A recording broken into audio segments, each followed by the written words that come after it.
Welcome, everyone. Actually, we can have the lights up. It's fine. Yeah. I need some advice. I need some help.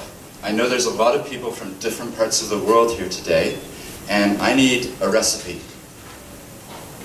What would you do with this in the country that you're from?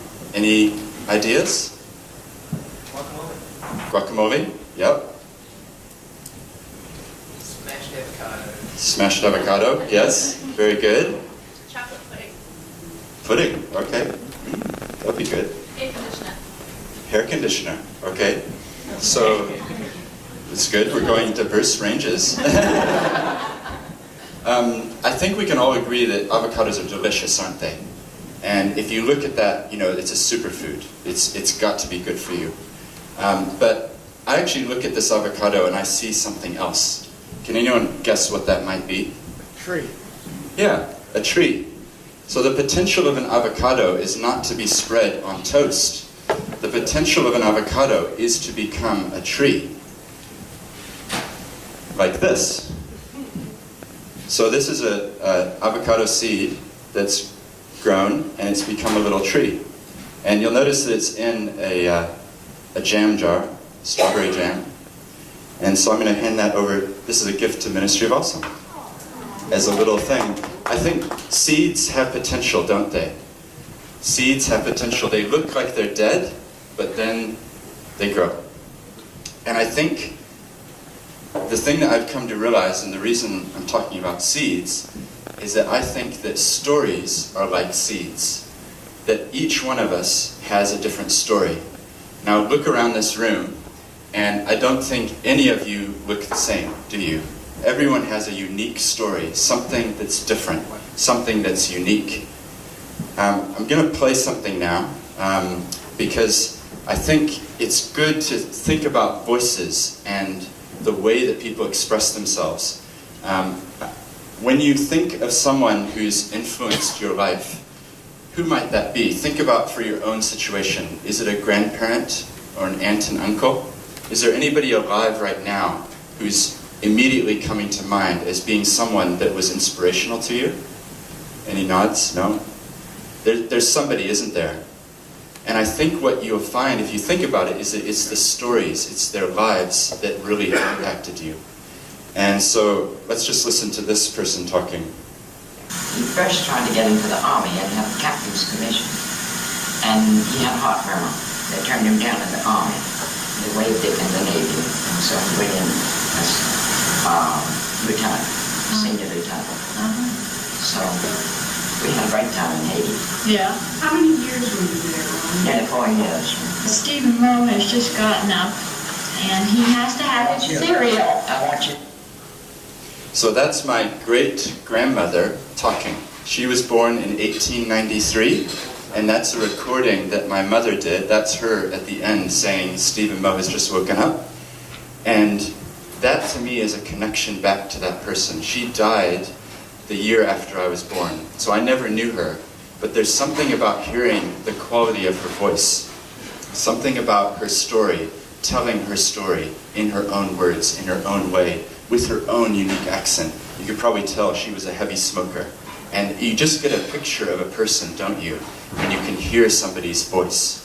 Now, what she was talking about was my great-grandfather, whose name was Rob, and he went into the army, and he was in World War I, so that's what that story goes on to talk about. So the reason that I think stories are important is shown by Rob. He went blind when he was in his 60s. But what I've been told is that he never complained. And so that's affected my own take on life. If something happens, I try to remember my great-grandfather and imagine going blind, but being known for never having complained. There's something really special about that story.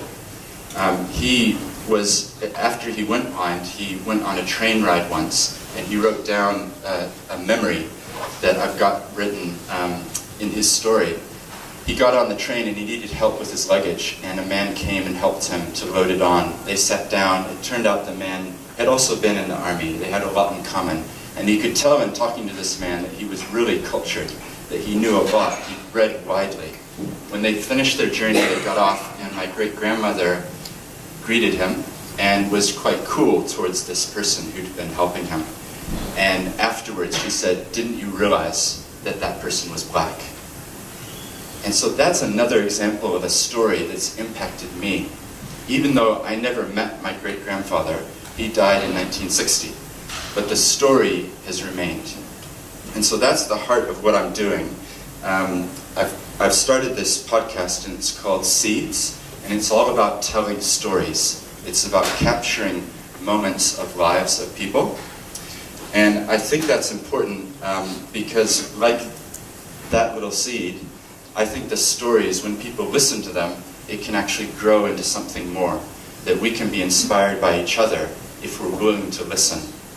So my son is here today. He's 2 years old, right there. And he's one of the reasons I'm doing this, because I want him to grow up in a world where we're about community and we're about telling each other's stories and listening to each other and growing from what other people have been through. So what I often experience is that I deal a lot with social enterprises, and that's why there's a real good focus here, because social enterprises tend to have people who have done something amazing and are making conscious decisions about how they lead their lives. So the podcast is called Seeds, Talking Purpose. And the point of it is to talk with people about why they do what they do. And very often I'm finding they're social enterprises. So I just want to play another extract from one and see who can recognize this voice. And so one thing I would say to maybe my 15-year-old friends is just signing that petition at the body shop is not enough. Is saying no to that plastic bag, that makes a difference. Trying to buy food with less packaging, that makes a difference. It doesn't feel like it, but those do.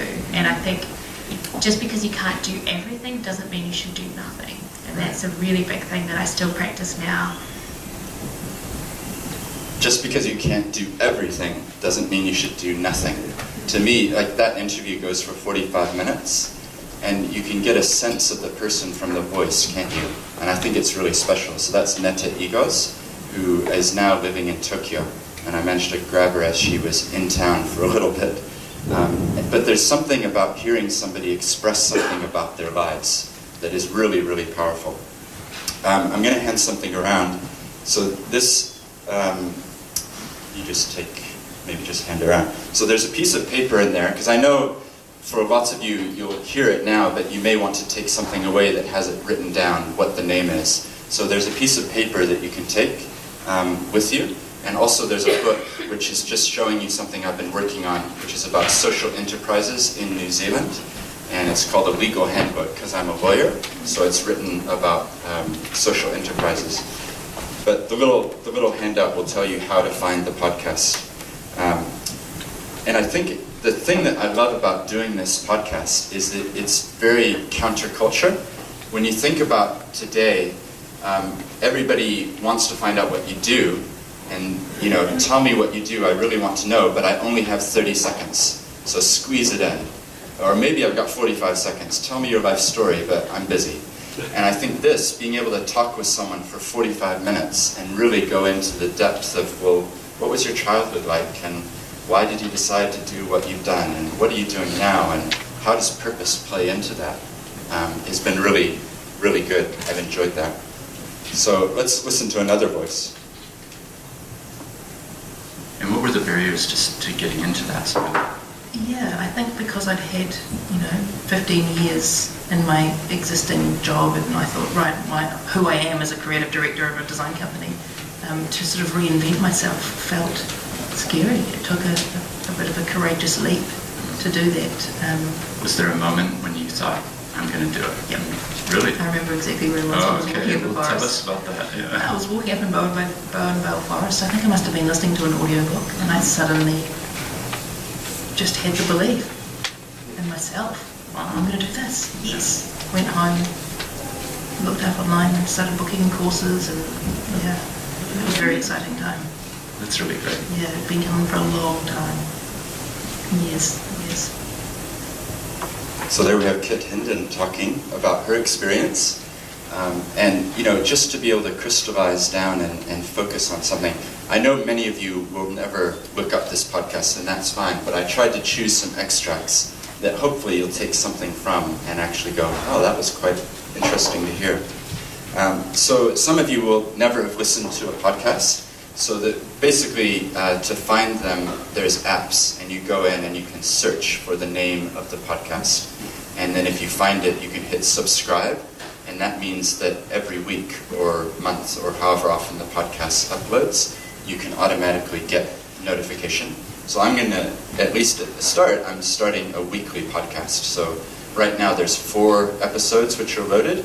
On Sunday, I loaded the one that I did with Leanne Dalzell, talking about the future of Christchurch and just getting her perspective on where things are at.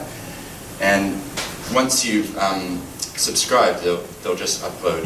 And I personally use it to fill the dead time. What I mean is, when I'm commuting, when I'm in the car, I used to just listen to the radio, but now I try to listen to podcasts, get some input, get some constructive things going, or mowing the lawn, or cooking, that type of thing. So they're actually quite useful for filling in those sorts of spaces. And I'm trying to talk with a diverse range of people. So this is a different voice, very different perspective. This guy comes from Kenya. His name is Mark Kambundo, and he was telling me about New Zealand culture, Western culture, from his perspective. So let's just listen to a brief extract. The experience of community is different from what I'm used to. I'm used to going home, and on the road, children have come from school, they're playing outside, and there's just a lot of human people around. In New Zealand, people, I just see cars, and they see people in houses. In fact, the other day we were talking to my wife and saying, when it's time to collect the trash, we see the rubbish bins out. We don't know who brought them out. You come in the evening, they've been taken back. Who took them back? I mean, where are people? But when you go to the malls, you see people. But when you go to the neighborhoods, people are not outside. So even for us, it took time to just adjust mentally that idea that people are not as available as we normally were used to. In fact, So there's a diverse range of voices. The next one I'm going to post is an interview with a 10-year-old talking about what her perspective on life is, and that's actually really, really interesting. So who did you think of at the start when we were talking about maybe someone had inspired you? Bring them into your mind. Maybe it was a grandparent or an aunt and uncle. If they're still alive, then my challenge to you, forget about the podcast, my challenge to you is that you have a podcasting studio right here. Next time you see them, or next time you communicate with them, why don't you say, can I sit down with you and can I record something of your life? Tell me about your childhood, what it was like. And I can guarantee you that they are going to be happy to do it. Basically, I get a 100% success rate. People want to talk about things. But the point is, that great-grandmother who spoke, I never met her, but I can hear her voice. What a legacy to give to the next generations if you record a grandparent before they're gone talking about their lives and keep it for the next generations. That you could actually say, hey, this is your great-grandmother talking about something that was really hard and how she got through it. And that would be, like the podcast, that's really good, but if I could encourage even one of you to do that, I think it would have a big impact. So that is all that I wanted to say. You can find the podcast quite easily. The info's on that sheet. And if you find it of value, then it's something that we can share with other people. I actually hope that entrepreneurs and people with new ideas will listen to this, because it's like a big download of everything that people wish that they'd known when they were starting out. So thank you very much for this.